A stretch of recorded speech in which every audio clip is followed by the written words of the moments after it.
Chapter 1. I am, by birth, a Genovese, and my family is one of the most distinguished of that republic.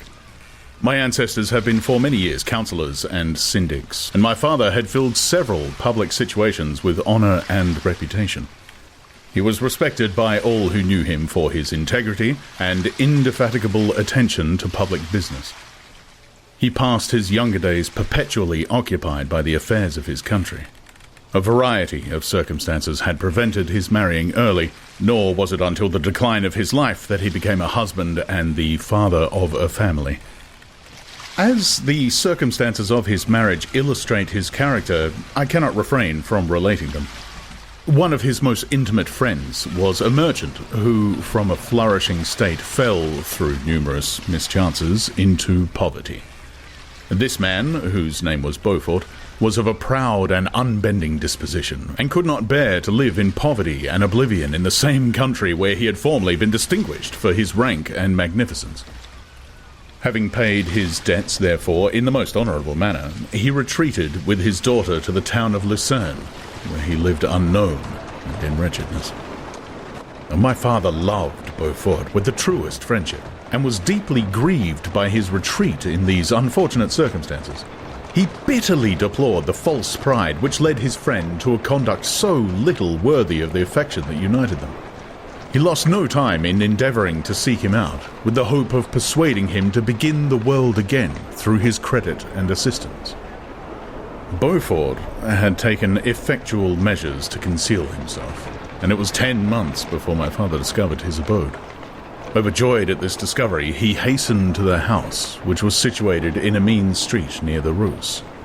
But when he entered, misery and despair alone welcomed him. Beaufort had saved but a very small sum of money from the wreck of his fortunes, but it was sufficient to provide him with sustenance for some months, and in the meantime he hoped to procure some respectable employment in a merchant's house. The interval was, consequently, spent in inaction.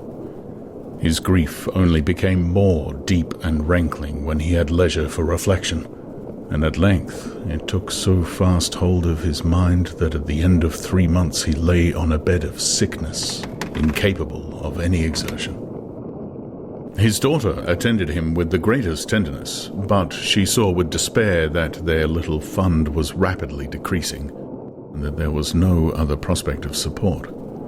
But Caroline Beaufort possessed a mind of an uncommon mould, and her courage rose to support her in her adversity. She procured plain work.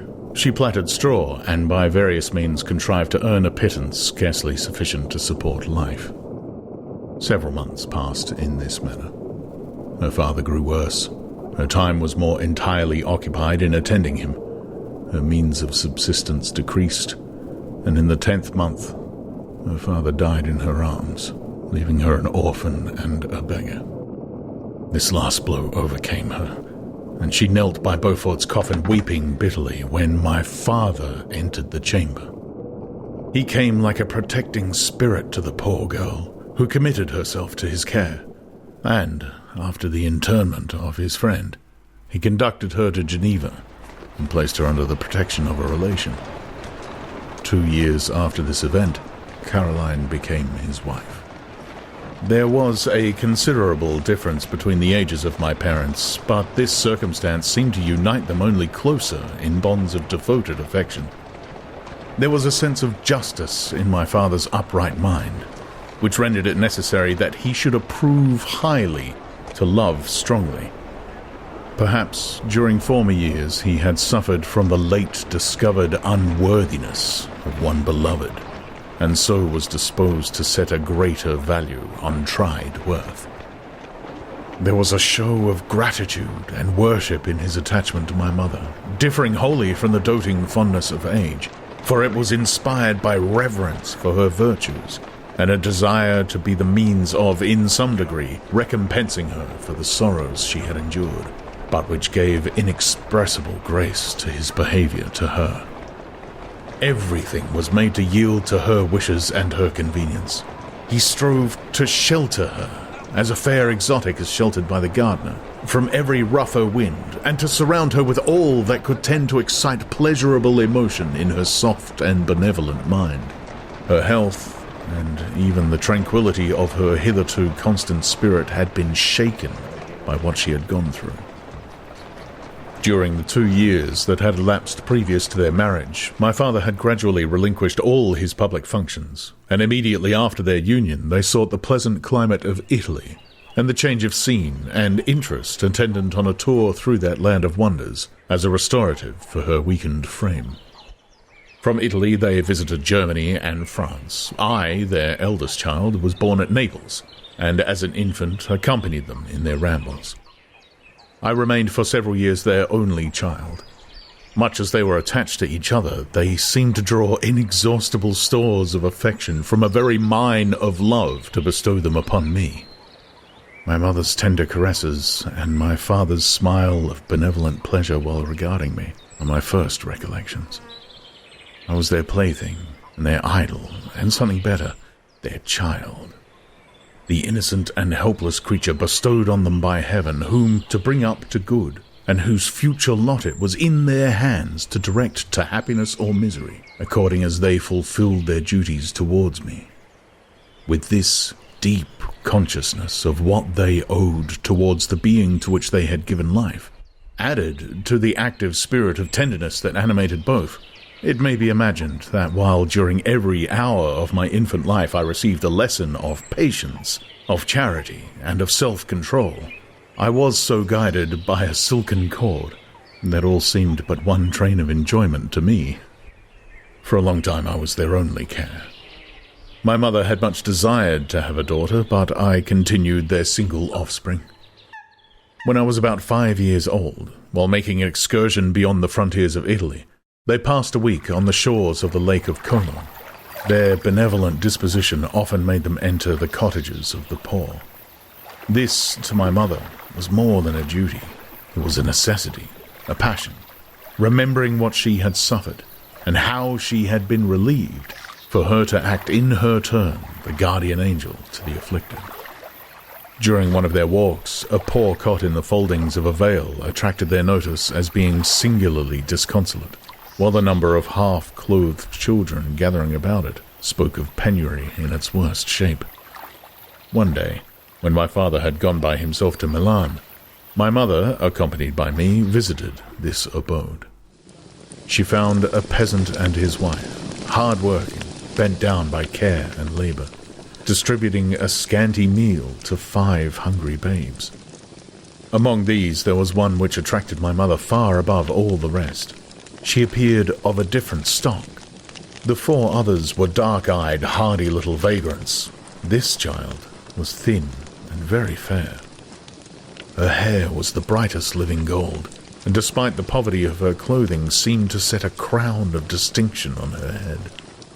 Her brow was clear and ample, her blue eyes cloudless, and her lips and the moulding of her face so expressive of sensibility and sweetness that none could behold her without looking on her as of a distinct species, a being heaven-sent, and bearing a celestial stamp in all her features. The peasant woman, perceiving that my mother fixed eyes of wonder and admiration on this lovely girl, eagerly communicated her history. She was not her child, but the daughter of a Milanese nobleman. Her mother was a German and had died on giving her birth. The infant had been placed with these good people to nurse. They were better off then. They had not been long married, and their eldest child was but just born. The father of their charge was one of those Italians nursed in the memory of the antique glory of Italy, one among the schiavi ognore frementi, who exerted himself to obtain the liberty of his country. He became the victim of its weakness. Whether he had died or still lingered in the dungeons of Austria was not known. His property was confiscated. His child became an orphan and a beggar. She continued with her foster parents and bloomed in their rude abode, fairer than a garden rose among dark-leaved brambles. When my father returned from Milan, he found playing with me in the hall of our villa a child, fairer than pictured cherub, a creature who seemed to shed radiance from her looks, and whose form and motions were lighter than the chamois of the hills. The apparition was soon explained. With his permission, my mother prevailed on her rustic guardians to yield their charge to her. They were fond of the sweet orphan. Her presence had seemed a blessing to them, but it would be unfair to her to keep her in poverty and want when Providence afforded her such powerful protection. They consulted their village priest, and the result was that Elizabeth Lavenza became the inmate of my parents' house, my more-than-sister, the beautiful and adored companion of all my occupations and my pleasures. Everyone loved Elizabeth.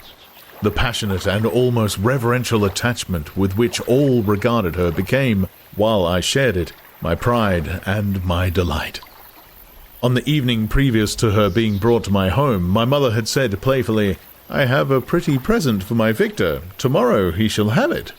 And when, on the morrow, she presented Elizabeth to me as her promised gift, I, with childish seriousness, interpreted her words literally, and looked upon Elizabeth as mine to protect, love, and cherish.